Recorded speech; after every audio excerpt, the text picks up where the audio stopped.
are you? Good, how are you? I'm great, thank you. Thank you for meeting with me this morning and allowing me the opportunity to introduce myself to your followers. My name is Christine de Mello. I'm also the author C. de Mello. Maybe you've read my Amazon bestseller Sabina, which takes place in Renaissance Florence. It was voted #1 in Renaissance fiction on Amazon in the year 2014. My readers wanted a second book because they were so intrigued with the Medici family, they wanted me to continue the line. So I did, and I wrote Allegra. I'm going to talk about both books and correlate them with this very important palace here in Florence called the Palazzo Vecchio today, but originally known as the Palazzo della Signoria. Okay, so Signoria, signori means lords. And this palace was the House of Lords of Florence. This is where the noblemen of the city congregated to make rules and laws for the citizens of Florence. Now, it was designed by a medieval architect called Arnolfo di Cambio, built in 1299, and it's a beautiful example of Florentine Gothic.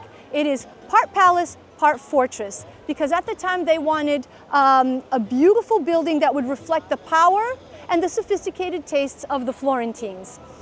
You had a lot of battles going on in the 13th century, in the 12th and 13th century, because the Guelphs and the Ghibellines, the Guelphs supported the Pope, the Ghibellines supported the Holy Roman Emperor. They were constantly fighting. So this palace served as a refuge because the city was walled, but just in case there was a breach in the walls, the citizens of Florence could take refuge in this beautiful palace. Now, I'm going to tie Sabina with this palace because it takes place in the 15th century, and something in the book that happens is the Pazzi conspiracy. Now, the novel focuses mostly on Lorenzo de' Medici, Lorenzo the magnificent ruler of Florence. He became ruler of Florence at the age of only 27 or 28, and you can imagine, somebody with a lot of power and a lot of money has a lot of enemies. Lots of envious noble Florentine families circling around Lorenzo. So when he becomes the leader of Florence, you have this one particular family called the Pazzi. And they go to Pisa and they start consorting with the Archbishop of Pisa, and they mastermind this assassination plot. So these villains choose Easter Sunday on 1478 to go into the Duomo and kill Lorenzo and his younger brother Giuliano. Assassins dressed like monks pull out knives and they stab Giuliano to death. The poor young man dies in a pool of his own blood. Lorenzo survives, however, with a few scratches, and he goes on to take refuge in his palace. Meanwhile, the Pazzi and their cohorts storm the Signoria, take possession of it, and declare themselves the new rulers of Florence. But there's something that the Pazzi didn't factor into their plan: the love and the loyalty of the Florentines for the Medici family. Lorenzo de' Medici rallied up his allies, came right after them, and guess what? There were some bloody things going on in this palace. The traitors were brought to the highest windows and defenestrated.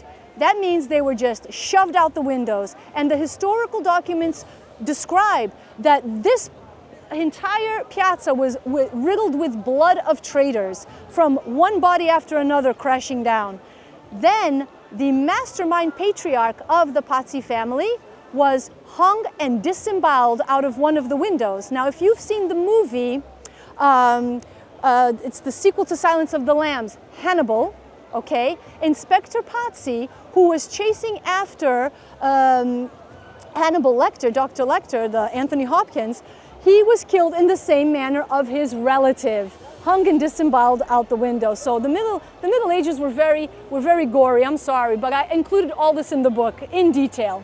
The building on the outside is a perfect example of Florentine Gothic, but the inside, however, was Renaissance. And we're going to go into the courtyard in just a moment, but let me tell you, something happened once Lorenzo died and the Medici were cast out of Florence. There was a revolt. All of this is described in my novel, folks. There's a new leader that comes up, and his name is Cosimo I, okay? This man was raised in the Mugello, quietly by his mother, was born to be a statesman, came over and took power. He came over to Florence at the age of 18, very, very humble, said, I just want to be a figurehead.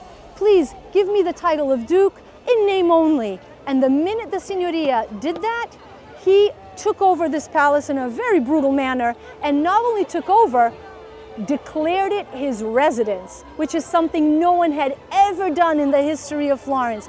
So basically what he was telling the Florentines by moving into the Signoria is, I am the law. And then he started a massive renovation project. So let's go into the courtyard and I'll show you some things there.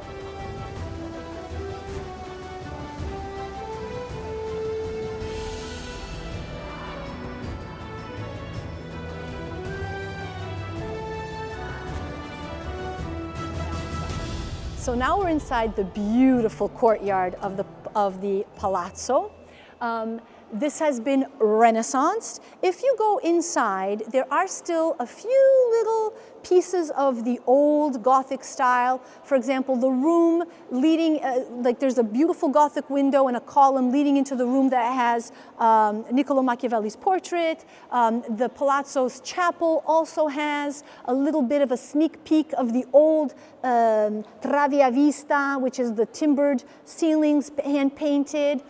Beautiful. But in the Renaissance, in the 15th century, this was already going through a renovation, and you can see this beautiful Renaissance courtyard. The double lancet windows in gray pietra serena stone with the whitewashed walls, cream-colored walls, is very, very typical of Renaissance style. You have the red Florentine giglio, which is the symbol of Florence, and then all of these beautiful arches. This courtyard was designed by Michelozzo di Bartolomeo, who was the same architect who designed the Medici Palace, beautiful Medici Palace. And then in the center, you have this gorgeous fountain. This was done by Verrocchio, okay, who had a very famous star pupil. Leonardo da Vinci was apprenticed to Verrocchio. So you can't throw a stone in the city without having an incredible story behind it. So as I mentioned outside, Cosimo, Duke Cosimo, takes over the palace, okay, and makes this his private residence. I am the law is what he basically is saying by doing this. Now the next thing he has to do to secure power is to find a powerful ally, an alliance, and a bride. So now he's shopping for a wife, and his mother, who is Maria Salviati, who is Lorenzo de' Medici's granddaughter, okay, very wise woman, starts putting out the feelers in Europe for a very powerful and very wealthy wife for her son. And they find this beautiful Spanish princess, 17 years old. Her name is Eleonora. She's from Toledo. Her father is the viceroy in the Kingdom of Naples. Lots of money. And she accepts the proposal and she marries Cosimo, and something happens that rarely happens in history. He actually falls in love with his wife. Eleonora is described as being very beautiful. She was very polite, she was cultured, she was well educated, and here's something that never happens. He forsook all mistresses in favor of his wife. So he was a loyal husband. Now this is unheard of. If you read history books about important men in history, they all have mistresses, and it's an accepted practice. He very lovingly chooses the best rooms in the palace and decorates them just for Eleonora. In fact, there's one room that he has the Florentine artist spell out her name, and it says Eleonora de Toledo, and then it says Florencia, and it's gorgeous. He even has this beautiful chapel, private chapel just for her. You have to come and visit this museum when you come to Florence. The chapel, just the chapel alone, is exquisite. He also had this grotesque, you see all these strange little characters and all these little decorations. This is very popular in the 16th century because they unearthed this villa in Rome that was full of these kind of ancient Roman decorations. So this is called grotesque because the villa was found in a grotto, okay? Now, firstborn of Cosimo de' Medici, he is Francesco de' Medici, and he has to make a very powerful marriage for his family. So he manages to convince Joanna of Austria, who is related to the Holy Roman Emperor, and so he hires Vasari in the year 1565 to paint these beautiful panels of cities in Austria. The one right above your head is Prague, to please her, but apparently she could not be pleased. I'll go into detail with that in Allegra. The woman was really hard to please. So, but this whole entire building drips with history and very connected to the Medici.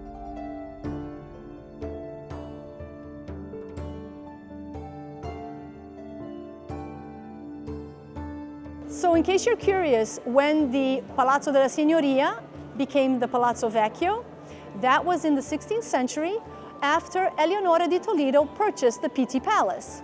Bernardo Bontalenti had already created the Boboli Gardens. She had 11 children with Cosimo, so she needed a place for her children to run free, ride their horses, practice archery, what have you. Luca Pitti went bankrupt trying to outdo the Medici Palace, making it huge, so she bought it at a bargain because the girl was savvy. And so this became known as the Old Palace, the Palazzo Vecchio, because the Medici had the new palace. Eventually, Vasari also designed the offices, the Uffizi, and the Vasari corridor connecting the Uffizi to the Palazzo Pitti. Now, you can read about both of these intriguing Medici families, as well as all the drama and intrigue, because I perform CPR on history. My books, Sabina and Allegra, are available on Amazon in paperback, audio, and ebook, free Kindle Unlimited. And if you happen to be in Florence, both books are available at the Uffizi bookstore as well. So thank you for your attention, and have a great day.